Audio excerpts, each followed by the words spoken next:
Only 4.8% of vehicles on the road ever make it to 250,000 miles. That's the real number. But the 4 SUVs I'm about to show you, some of them hit that mark at 4 to 8 times the industry average. I've been turning wrenches for over 20 years. I've seen engines split in half at 60,000 miles, and Toyotas roll in with 420,000 miles, still idling smooth. Here's what dealerships won't tell you. These SUVs are so reliable they're bad for business. They don't generate repeat service revenue. They don't sell extended warranties. They don't keep the service bays busy. Today I'm breaking down 4 SUVs that consistently outlast the competition. We're talking exact years to buy, specific years to avoid real repair costs, known failure points, and what separates a 300,000-mile SUV from a 120,000-mile money pit. Number 1 on this list, I've personally seen them cross 600,000 miles on original drivetrains. Stick around for number 2. That one almost got me in trouble for telling a customer not to buy the luxury alternative. Let's get into it. Number 4. Mazda CX-5, 2017 to 2023. Let's start with the budget killer. RepairPal ranks the CX-5 at the top of the compact SUV reliability charts. Average annual repair cost, $447. Industry average for compact SUVs, $573. Owners average 0.28 unscheduled shop visits per year. That means most CX-5 owners see a mechanic for something unexpected about once every 4 years. That's not marketing. That's shop data, the shop story. Last year, I had a 2018 CX-5 with 212,000 miles come in. Original engine, original transmission. Owner thought something felt off. It needed front brake pads and a sway bar link. Total bill, $390. Internally, clean. Compression numbers, strong. Timing chain stretch, none. That's engineering discipline. Why it lasts. The 2.5-liter Skyactiv G engine was controversial when it launched. High compression, naturally aspirated, no turbo. And engineers said it would stress itself to death. It didn't. Timing chain, not belt. Traditional 6-speed automatic. No CVT belt failures, no dual clutch drama. Mazda avoided complexity. And that's why they last. Years to avoid 2014. Most complaints, electrical quirks, 2016. Engine and infotainment complaints peaked. Sweet spot, 2018, 2020, 2021, 2023. Second generation, 2017 plus, is where Mazda refined everything. One caveat: Mazda doesn't license parts to aftermarket suppliers as aggressively as Toyota or Honda. That means some repairs equals dealer pricing. But here's the reality. There just aren't many repairs to make. Will a CX-5 hit 350,000 miles like what's coming next? Probably not consistently. But 250,000 miles with low drama? Very realistic. And for the price? Hard to beat. If you think that's solid, the next SUV has documented cases crossing 500,000 miles. And it's one people constantly overlook. Number 3. Honda CR-V, 2013 to 2022, with caveats. The CR-V is boring, and boring is good. Annual repair cost, $471. Probability of severe repair, 9% industry average, 12%. That difference matters over 15 years. The 350,000-mile CR-V, a 2014 CR-V, came into my shop last winter. 352,000 miles. Original drivetrain. Owner asked if she should trade it in. I told her, "You're halfway through." And I meant it. But here's where honesty matters. Honda messed up on certain years. The oil dilution years, avoid or verify.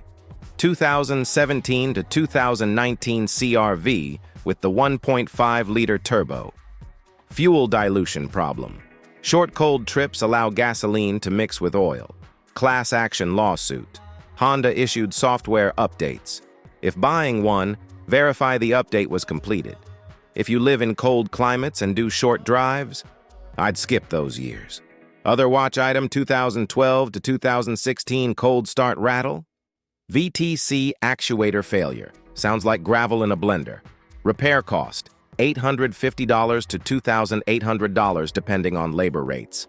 Best years, 2005 to 2006, 2013, 2020 to 2022. The 2.4-liter naturally aspirated engine, bulletproof, timing chain driven. Most common repair, a C compressor around 70,000 miles. Cost, $900 to $1,700. That's predictable maintenance, not catastrophic failure. The million-mile story, a 2007 CR-V documented over 1 million miles. Original engine, original transmission, oil changes every month. That's mechanical discipline meeting engineering durability. Now the next SUV is where things shift. This is the one that shares DNA with one of the most respected off-road platforms ever built, and it wears a luxury badge that scares people away. Number 2, Lexus GX, 2006 to 2022. This one almost got me in trouble. The GX shares its platform with the Toyota Land Cruiser Prado. Same frame, same drivetrain philosophy, same overbuilt components, but it says Lexus. And so people assume it's fragile. It isn't. Longevity numbers, about 18% of GX models reach 250,000 miles. That's nearly 4 times the SUV average. The shop argument. A customer came in shopping for a European luxury SUV. Sales team was pushing a German option. I pulled him aside and said, if you want something that'll still be running when your kids graduate, buy the GX. Management didn't appreciate that, but the data doesn't lie. GX 470, 2003 to 2009, 4.7 liters, V8. Same engine as Land Cruiser 100. Best years, 2006 to 2009. Timing belt every 90,000 miles. Cost, $800 to $1,500. Miss it. And yes, you risk engine damage, but maintain it, and it'll outlast almost anything on the road.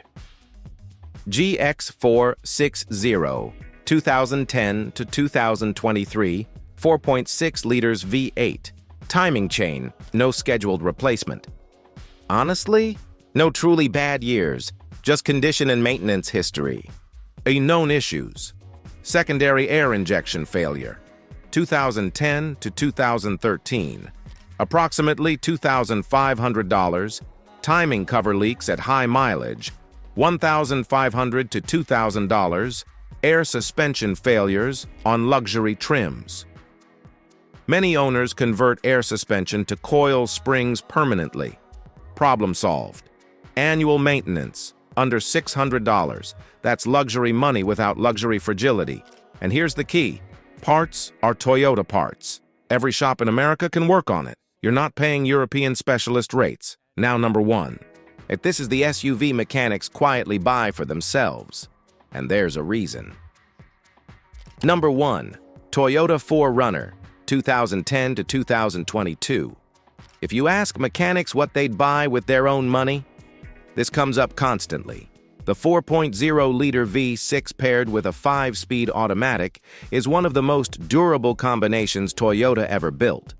Annual repair cost, $514, industry average, $573, unscheduled visits, 0.3 per year. That's incredibly low.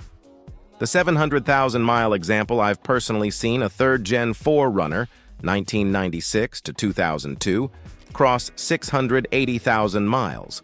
Original engine, original transmission, owner-calculated total cost per mile, 18 cents per mile over 20 years. That's absurd. 5th gen, 2010 to 2022. Best years, 2017 to 2022.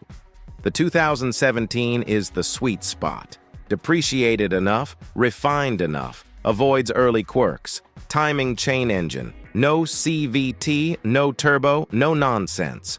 Critical warning. Avoid 2003 to 2005 models in Rust Belt states. And frame corrosion was severe. Toyota paid billions for similar Tacoma issues. Frame replacement? $15,000 to $20,000. That totals the vehicle. Always inspect frame integrity if shopping older. KDSS suspension can get expensive to repair. But that's about the biggest recurring complaint. And even then, it's not catastrophic. Why it wins? The 4Runner isn't the most efficient. It's not the fastest. It's not the most modern. It's durable. That's different. These routinely cross 300,000 miles. Properly maintained, 400,000 isn't shocking. The pattern. You should notice, every SUV on this list uses proven engines, avoids unnecessary complexity, has parts widely available, doesn't require specialist labor. Meanwhile, certain European SUVs roll into shops with timing chain failures at 90,000 miles, transmission rebuilds at 110,000, electrical repairs that exceed vehicle value. Those SUVs cost more to maintain than these cost to buy. A final breakdown. If you're shopping smart, CX-5, best budget longevity, SUV CRV, lowest long-term ownership cost, GX, luxury without fragility, 4Runner. Mechanic's choice for 300,000 plus. Only 4.8% of vehicles hit 250,000 miles. These four? They treat it like a milestone, not a miracle. And if you're buying once and driving forever, that's what matters.